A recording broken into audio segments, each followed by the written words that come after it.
colleagues here at Western have developed. And I'll walk you through a little bit of the background as well as what these learning modules are and how we're using them. And then I'll spark a discussion around how else they might be used, if there's other materials available that might be beneficial to everyone, and if there's other topics we think that we need to touch on from a community engagement perspective. Now, I did post the completestudent.ca website online. Did anyone get the chance to review the modules in advance? You can just type in to let me know. Then I'll know kind of what starting point we're at.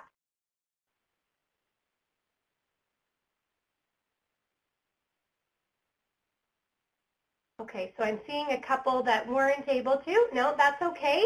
You'll have lots of time after because they are free, available resources for you. So I won't go through them just because, like I say, you can do that on your own time, but I'll walk you through a bit of the background. So I'll get started here. So basically what happened was our staff was looking for ways to supplement and orient students' learning on community engagement so that we prepare them for, or better prepare them for some of the community engaged learning experiences that they're going to have from a co-curricular or curricular perspective. So we applied for a grant through eCampus Ontario. I'm not sure how many of you have heard of that, but the website is there. And basically they have a new program development fund that helps public institutions enhance their online and technology-driven learning. So we applied to this fund, we were awarded a grant, and with that grant money we created 3 modules. And I'll talk a little bit about kind of the purpose of what these modules were. I already sort of said it, but we were planning to develop a series of modules that were designed to build students' core skills and knowledge related to central principles of community engagement, use these series of modules as supplementary instructional materials and tools for, as I said, both our curricular and co-curricular programming. And we wanted these modules to be interactive and engaging. Sometimes, as you know and may have experienced, some online materials can be, a bit dry. We didn't want it to be just reviewing through slides. We wanted to make it more exciting and have the students more active in their learning. So there's all different activities throughout the course of each module. Some have videos in them, some have links to videos that they should watch to help better understand the content. There's actually learning activities where they have to apply some of their skills, matching content, matching definitions with words, and they aren't able to advance forward through the module until they've gotten the correct answers to some of the activities. So it is, as I say, quite engaging, and you'll see that once you go through them. And if I'm going too fast at all, please, just flag me in the chat there to let me know to slow down. So as I mentioned, the access to these modules is free if you go to completestudent.ca. Any institution or really anyone is able to use these while we've created them. The money came from eCampus Ontario, so it's meant to be, for use provincially. So anyone, and we don't have a problem with it used nationally either, so anyone can access these modules. So you can, share this link widely with anyone you think it might be beneficial to use, and you can access them at any time. And I've just screenshotted here what the web page looks like. And if you think it would be beneficial, I can pull out of my PowerPoint here and open up the actual website itself. So once you go to completestudent.ca, you'll see 3 different sets of modules. So there are others beyond community engagement. You can see community engagement here in the middle. There's also some available on learning skills and career fundamentals. So if you think any of that would be beneficial to any of your colleagues or other staff, you're welcome to have access to those as well. As I said, everything on this website is free and available for anyone who thinks it might be beneficial. But for today, as I said, I'll be focusing on the community engagement modules. Any questions so far?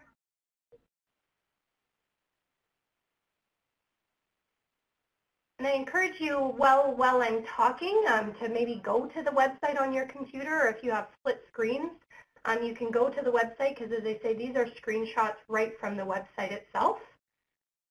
So yeah, as I said, we created a series of community engagement modules. So if you were to click on the community engagement part here in the blue, then this would open up and you'd see that there's 3 modules. So we had one that focused on foundations of community engagement. So that goes into what is community engagement, what are the definitions, why should students or anyone for that matter get involved with community engagement, and it focuses on a model of community engagement and the different levels and ways of participation with community. The second module focuses on deconstructing power and privilege in communities, so it goes through all different topics such as intersectionality, positionality, the impact of power, and understanding one's identity and one's place, and how that might impact your experiences with community and working with community organizations or diverse populations.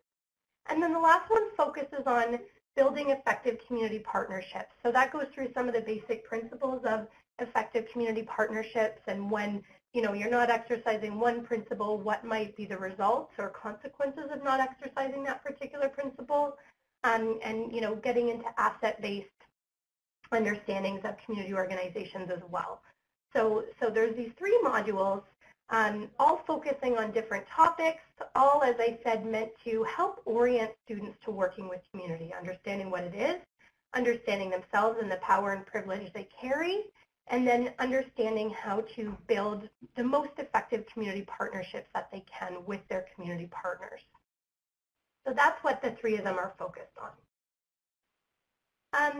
As part of completing these community engagement modules, if students complete all 3 sets of all 3 modules, so just for community engagement, if they complete the 3 that I just mentioned, they're eligible to receive a certificate. But to receive the certificate, they need to create an account, and you can see that from the login page. They can go to Register Now and create an account, and then each time they log in, it will remember what modules they've completed, and once they've completed all 3, they'll be able to receive a certificate that looks like this. So, this is something that they can add to their portfolio to highlight, that they have a little bit of learning and orientation towards community engagement. And I'll talk about the ways that we're using this from a co-curricular and curricular perspective. But I just wanted to highlight that, students can receive, or individuals can receive, a certificate for completing the 3. They can be done individually, so maybe a faculty member or a staff member only wants to have people complete the power and privilege module. That's fine, but you can't then get the certificate unless you've done all 3. Any questions at all so far? And I see a few other joiners, so welcome Amanda, Alicia, Aaron, Matt, welcome all of you. Thanks for joining. Anyone have any questions so far before I go into how we've been using these modules? See Alicia typing there.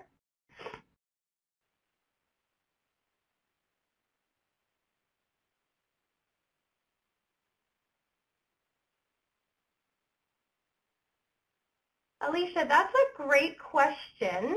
I will ask, we have sort of a website host, if you will. I'm not a tech person, but that's a great question that we can certainly ask whether or not if you log in with a certain, university at UWO or at UW, whatever it may be, if you're able to get the certificate with your logo on it. I'll make sure to make a note of that and to ask about that. And Aaron, to your question, each module takes between 15 to 25 minutes. Of course, each student is different in terms of, how quickly they choose to go through the material, or if they choose to watch each one of the videos that are there. But they're meant to take between 15 to 25 minutes. So they're not arduous. Students could complete all 3 within an hour to, or an hour and 20 minutes if they chose to. So it's not meant to be a hugely arduous process for them.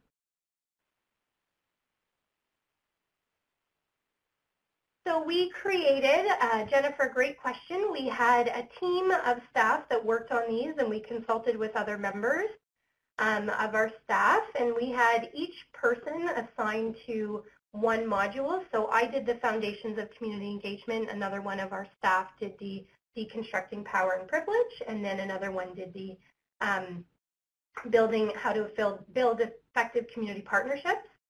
So we broke it down so that we could each focus on the content, but we engaged in a lot of meetings to make sure that the material was relevant.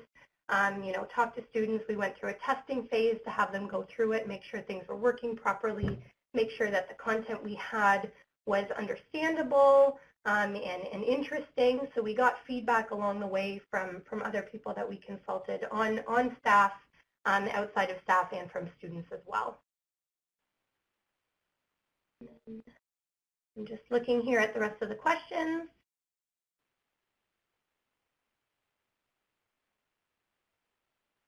Again, Alicia, I'm not sure how that would work in terms of, needing to complete a certain amount of hours before receiving the certificate. We had created these more as a way to prepare them for working with communities. So the idea was for them to complete these before we connected them with their partner, before they started their actual in-service community engagement.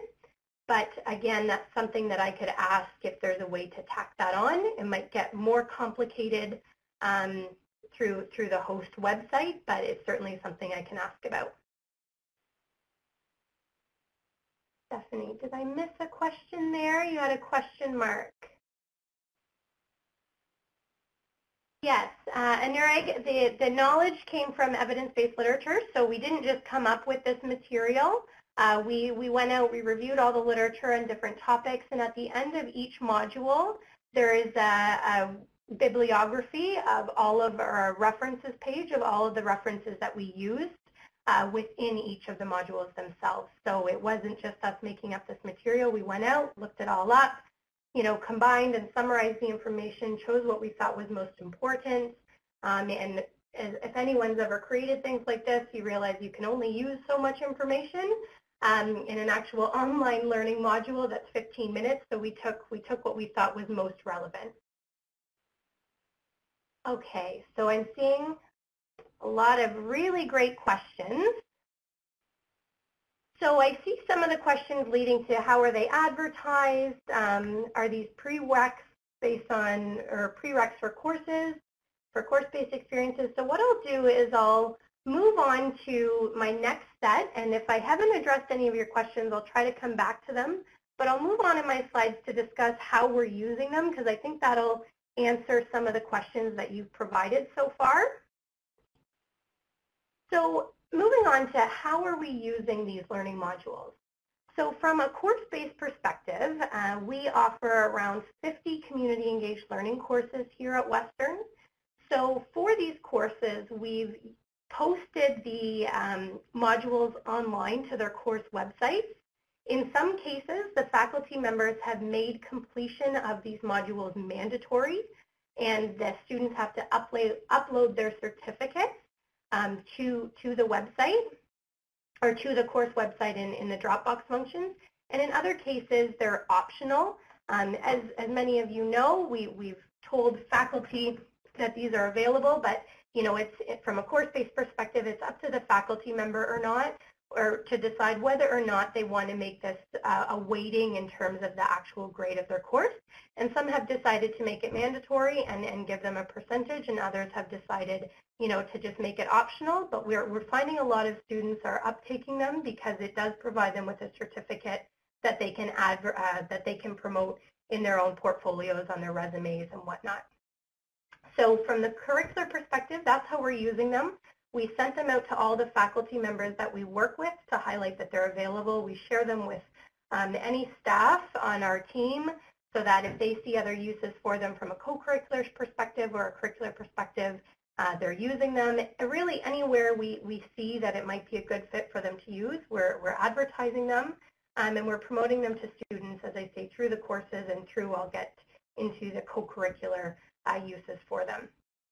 So from a co-curricular perspective, there's a few ways that we're using them so far.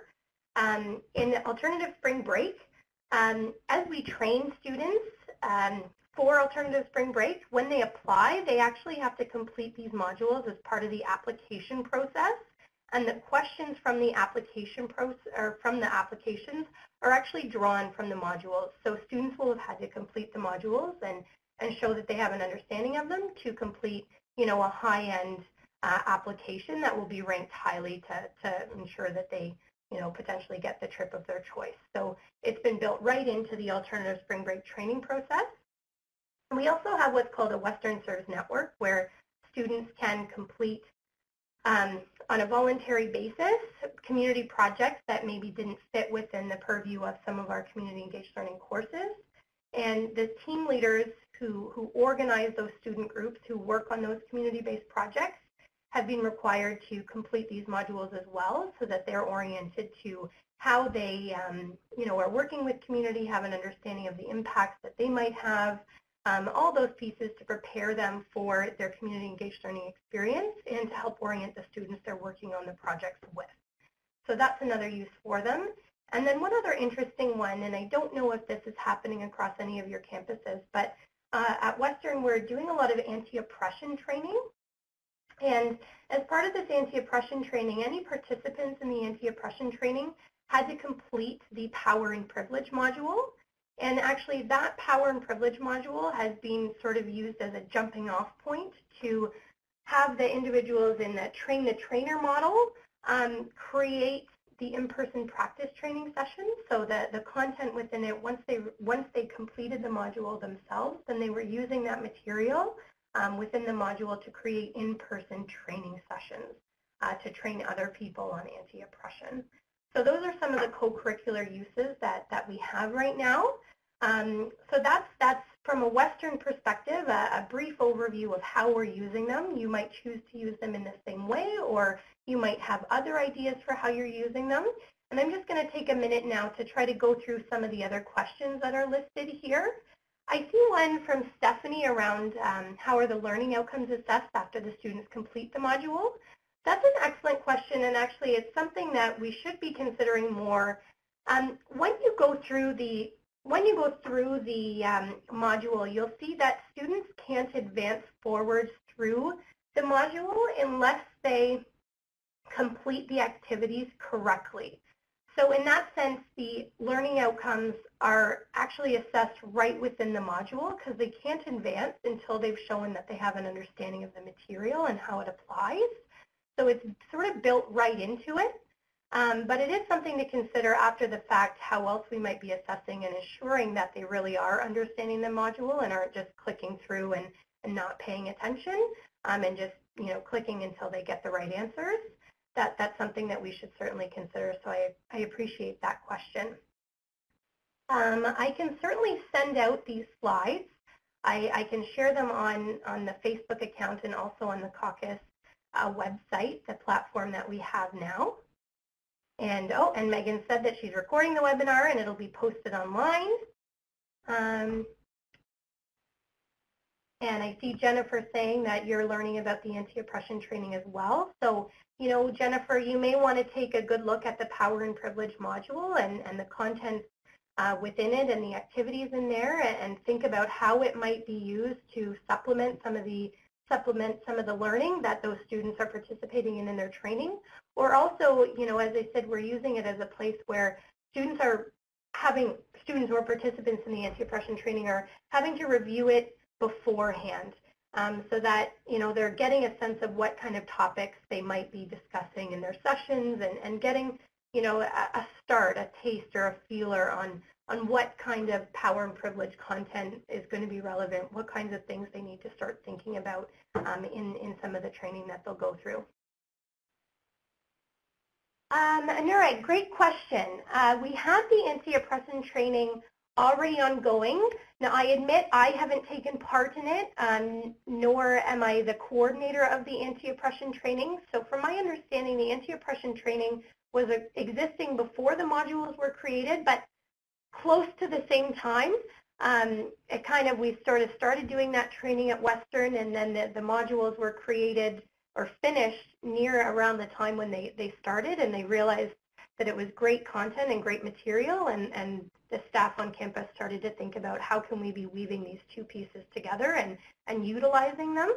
but I could certainly ask for more information on exactly how did they work together to ensure that they were benefiting from its use and what that process looked like. And I see another question. Did you encounter any similar projects in other institutions? I forget what institution it is now, but we've seen one other learning module around the general foundations of community engagement. So that was the only one we'd seen, but we hadn't seen anything to our knowledge around power and privilege. There's all different, of course, resources available on power and privilege, but we hadn't known of any particular learning module in relation to it. And to an extent, this was meant to be supplementary to our own programs.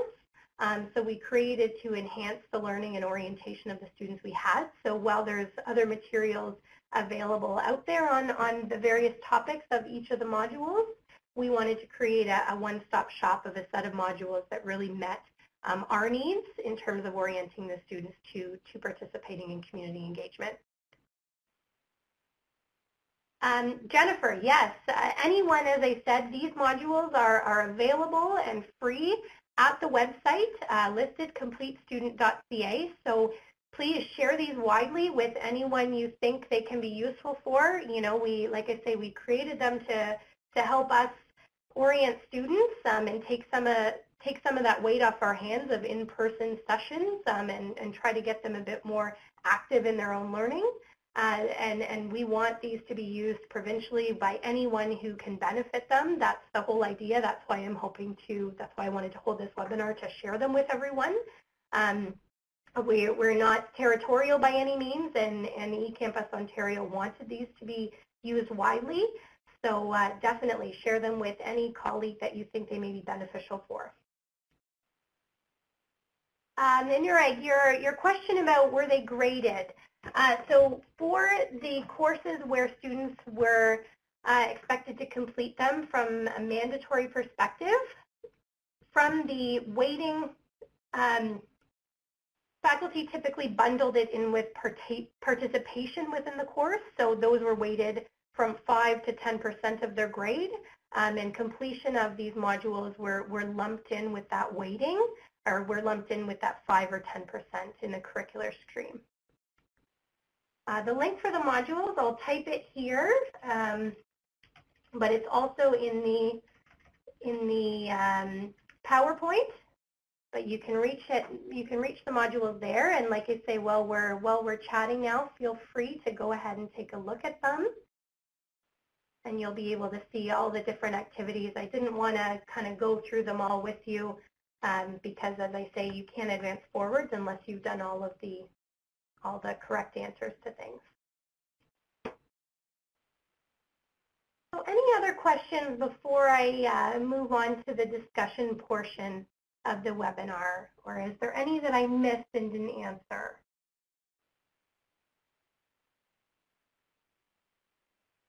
Oh, Erin, great question. It's certainly something I should have indicated. So we had, a team developing the content of the modules, but we also hired an e-learning developer who used a particular program, I believe it was called Articulate, to develop the actual, the modules themselves and what they looked like. And then we have another partner who is the host website.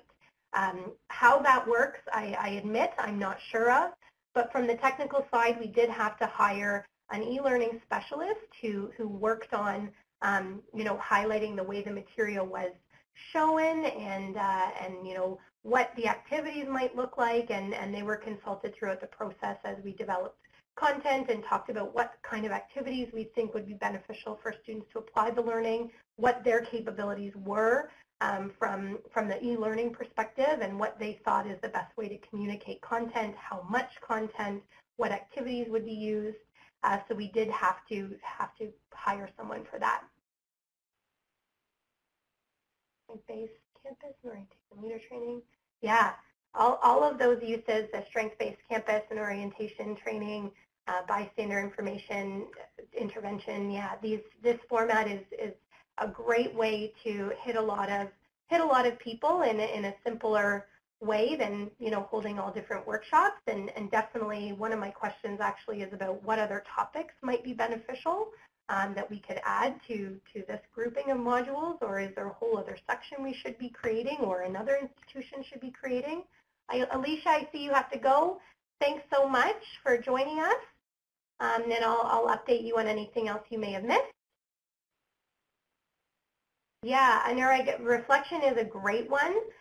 Definitely, that's a lovely suggestion, and yeah, we certainly should be including that. I'll skip to because we're sort of on the topic, I have the question of, are there topics that you think could be added to this set of modules in the future, and either for us to create or another school to create. I'm eager to hear what other topics are beneficial. So I'm hearing reflection, strengths-based campuses.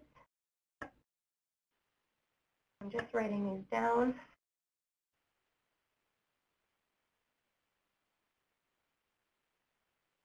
Space training, positive space training.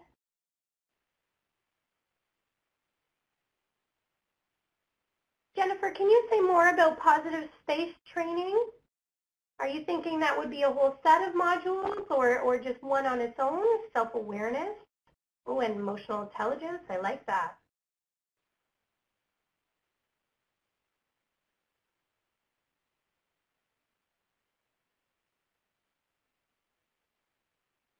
I should say, if you go to the eCampus website, you'll be able to see the funding opportunities they have available. And if there's anything, that you think, Jennifer, if you really want a positive space training module created, you could certainly apply to see, if you can get that funding to create it at your institution.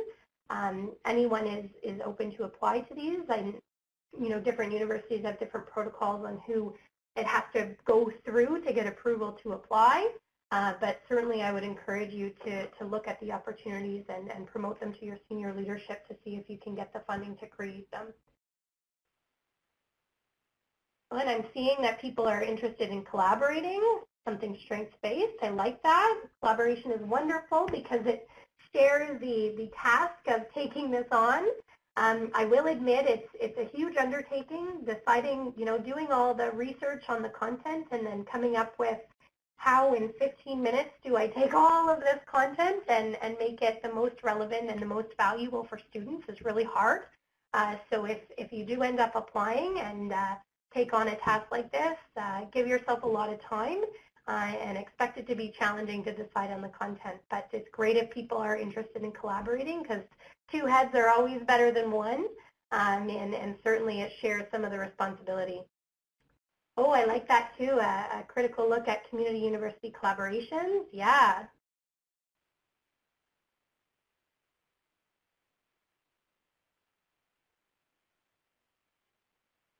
A great idea.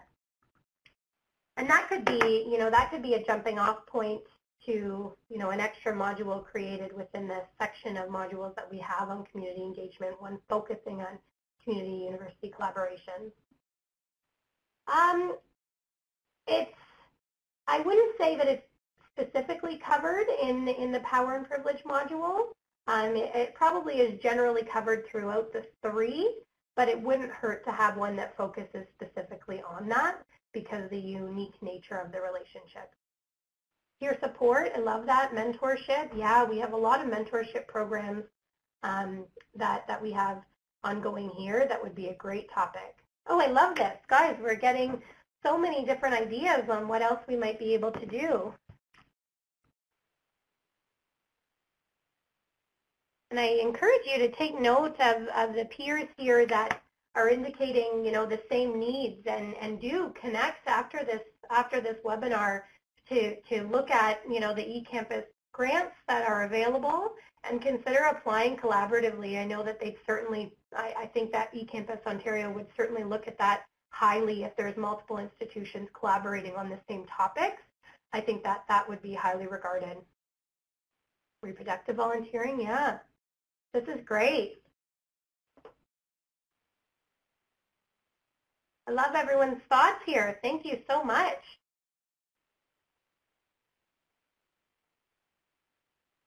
These are certainly ideas I'm going to share with some of my colleagues who have focuses on peer support and mentorship and some of these other topics that are sort of outside of our particular purview. Yeah, Erin, international community engagement would also be really interesting. Definitely that would be its own set, I think, of modules and could be super beneficial from, preparing pre-departures for students going on international exchange or study abroad or international community engaged learning courses or, any of the alternative spring break programs. That would be a great place or a great spot where I think a set of learning modules would be super beneficial.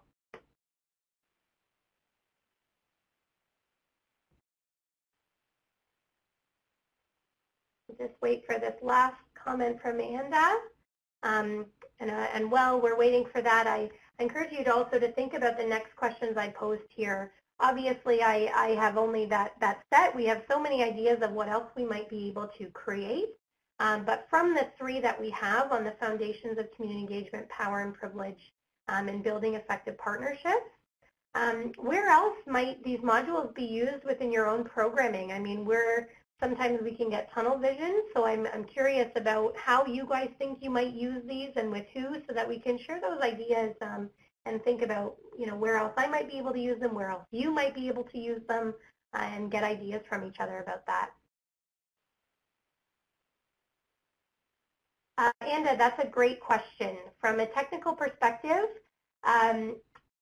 it's hard for me to say because I'm not the one who's actually editing the content. It's our e-learning specialists. We've been lucky to have them on board with us for a long term. So, I just ask them to make edits and they make them as I need them to. So that is pretty easy for us. But if you end up contracting out maybe, a third party not within your department to create them, it might get more challenging to have any changes or edits made to the content. But yeah, that will really depend on the process. So I'm seeing some other uses for these within peer help roles, within student staff in certain positions, definitely. Great tool to use with faculty members to acquaint them with the processes and procedures. I love that, and I really love that suggestion, having faculty go through these so that, they're as well informed on community engagement as we expect our students to be and staff to be, because some aren't, and it's not, their fault. They just haven't got as much experience in this maybe as some other people. So it might be beneficial for them to use these as well. Student orientation leaders, yeah, definitely. I love that suggestion. That's something we should talk to our orientation staff about and how they might benefit from using them. New faculty training, I love that as well. Particularly if they're going to embed community into classroom, and if they're going to be community engaged learning faculty members, they'll definitely want to have that training. But I mean, I think what's interesting is the power and privilege module specifically, I think almost anyone should complete and can benefit from, being mindful of your own power and privilege and how that impacts your relationships within your own environment. Would be beneficial for anyone to complete.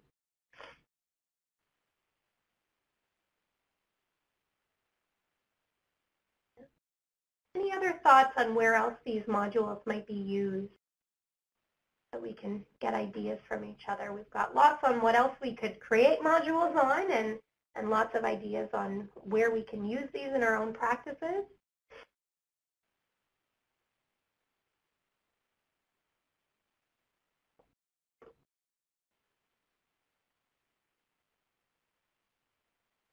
Yeah, that's a great suggestion as well, Anurag, for community partners. I think sometimes we think that because they're community partners and they work out in community and with not-for-profit organizations and in not-for-profit organizations that they're well-to-do with this material, but they may not be, and it would be great for our community partners to use these. We can certainly promote them to our community partners. The material isn't student-specific, although it was created from the perspective of wanting this to benefit students. I think it would be great to send it to partners. Jennifer, I see encourage students during one-to-one sessions to participate. So these students have individual learning plans, and you'd encourage them to do those modules as part of their learning program, I guess.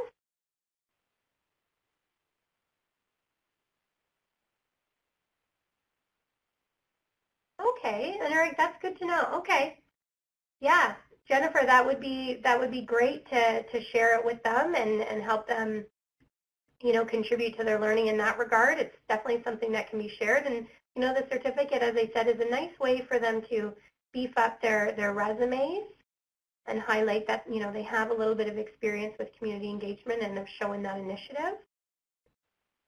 And okay, they can't always fill the demand. That's great because, yeah, I mean, with your anti-oppression training from partners, and you can certainly share with them this website. Like I say, it can be shared with anyone widely. So if they're looking for materials on that, you know, you can share with them, here's not necessarily the exact anti-oppression training stuff we have, but here is some, you know, relevant material that might be beneficial for you. You know, it's interesting. I think a lot of organizations could benefit from this, even from, you know, volunteer coordinators at not-for-profit organizations could be using these to help prepare their volunteers when they think about, you know, how they're you know, participating in community engagement initiatives. This might be beneficial to share with them as well. Used for PD and workshops for learners, staff, and faculty? Yeah, definitely. Oh, I love this. This is great. I'm glad to see that you're seeing such a great use from these modules from this this tool that we have. Okay, I'll just pose the last question here because I think, you know, it's always good to share resources where we have them, so we're not all trying to create the same things and using our time redundantly. I think it's great when we can share materials like this. So I'm wondering if anyone else has access to or knows of similar tools that might be beneficial to other institutions. And what are those tools and how can we access them? You know, are there other learning modules that you're using or other particular resources that you're using that you know are free and available to other institutions so that we can start sharing some of the things we know about? Oh, I love that suggestion where students connect their experience with personal skills and insights. And I think that would tie a lot with their reflection one. If we were to create one on reflection as well, that could be built right within it. And they could articulate the skills that they developed and, you know, how that impacts them from a personal and professional perspective. I think that's an excellent idea. Jennifer, great question. I'll have to print this out and ask. I don't know if we can access based on post-secondary institution. I know we're able to get access to the number of users if we go back to the hosts who are hosting this website for us. I know we can get some of the basic data there, but in terms of whether we can separate it out by post-secondary institution, I am really not sure, but I think that would be a great thing for us to look into for other institutions to know about as well.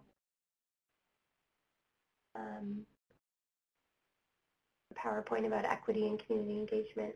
If you're comfortable sharing that, Anurag, that would be wonderful. Because like I say, you know, if you've already created something and put the time in, if we can share that and adapt it as we need it, it's wonderful. Lynda.com. I've never heard of that. Megan, maybe you'll know how to share a PowerPoint that Anurag has created. Is there a way to do that on here, or if you have access to Anurag, if you have access to the community engaged learning community through Caucus, you can share it in there. Oh, I'm seeing something that Megan's doing. Or alternatively, you could share it on our Facebook page as a document, or as a, I think Facebook allows you to share PowerPoint. It looks like Megan's typing. Oh, look at that. We can just drop it in. Isn't this wonderful?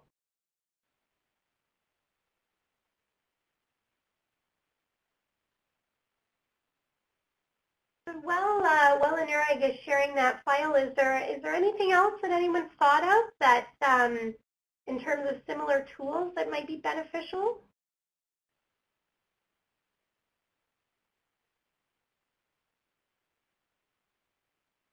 Oh, great to know.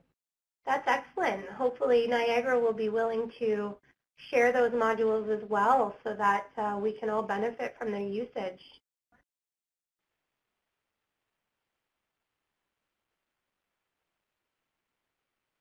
This is great.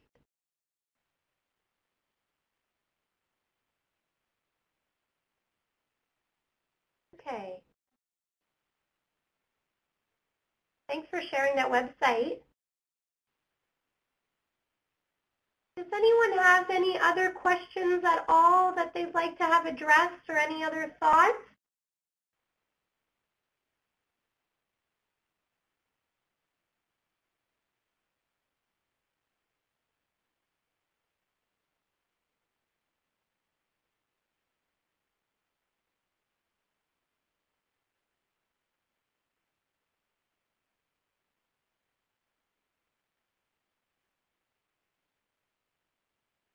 Lisa, it's just Megan here. So a lot of people are talking now in the chat about sharing files. So I'd say the easiest way is if folks in this room are members of the community of practice, that you have a resource library in the community site that you can share resources. And that's probably the easiest way if you have CEL resources that you'd like to share with the community. For anybody that wants to share things connected to this webinar, they can send things to me. I put my email address in the chat box, and I can send an email out to everybody who is here today with any attachments or anything that you want to share. Okay, thank you, Megan. I was just chatting with Megan. I don't know if everyone could hear that. Perhaps you could. But in our Community Engaged Learning Community of Practice on Caucus, we'll create a resource library within there for people to share things. But you can also share it by sending it to Megan, and then she'll send it out to everyone who participated in the chat so that we can use it. And I see Anda's question. Excellent idea, Anda. As I said, we had created this mostly to focus on student preparedness and orienting them. So we got mostly student feedback, but we should get community partner feedback and share it with them to see if there's anything that we're missing the mark on, or from their experiences working with students that they think we need to add into the modules that we've created. That's definitely, I think, a second step in improving what we've done so far. I think that's an excellent suggestion that I hope we can implement.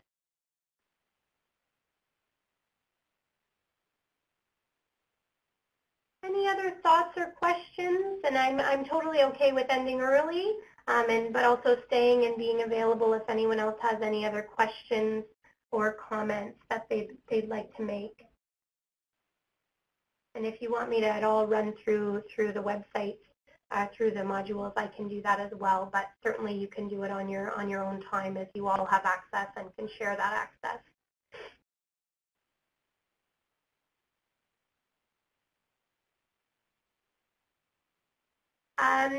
You can send the link to students.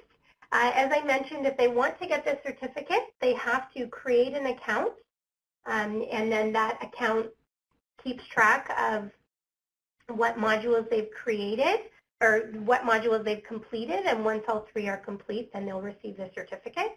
So yeah, you can start sending this link to students, but make sure that they create an account. It does not have to be a Western account. It can be any email account. We've just been encouraging students to use their Western account and login, or their Western website and login, but it doesn't have to be. It can be whatever they choose. So yeah, as I said, I can't reiterate the point enough. These are free and available, and we want them to be well used by anyone who can benefit them, so that the time we put into them will have far-reaching benefits to more than just Western and Western students and staff. We want it to help anyone that can benefit from them. So feel free to share them with colleagues, faculty, students, and if at any point you have any feedback, please do connect with me, and I'll do what I can to see about getting certain things fixed or changed if we think that the changes are necessary.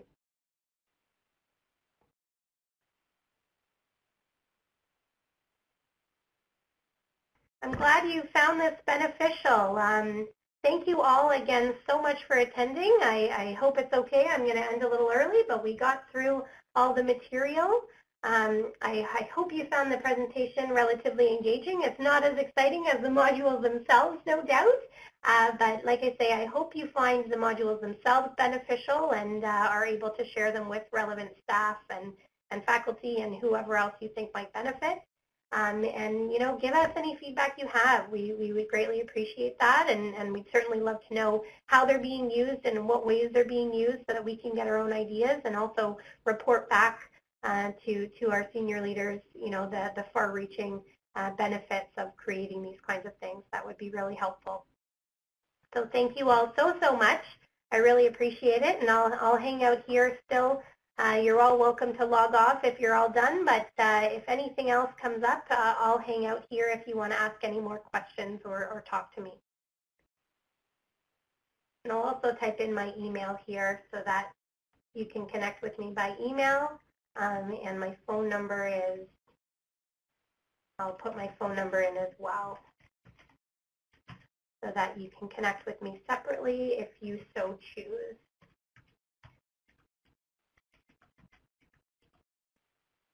Okay, so there's my contact information there, and Megan will share the PowerPoint slides and everything and all the materials that people have shared with us today.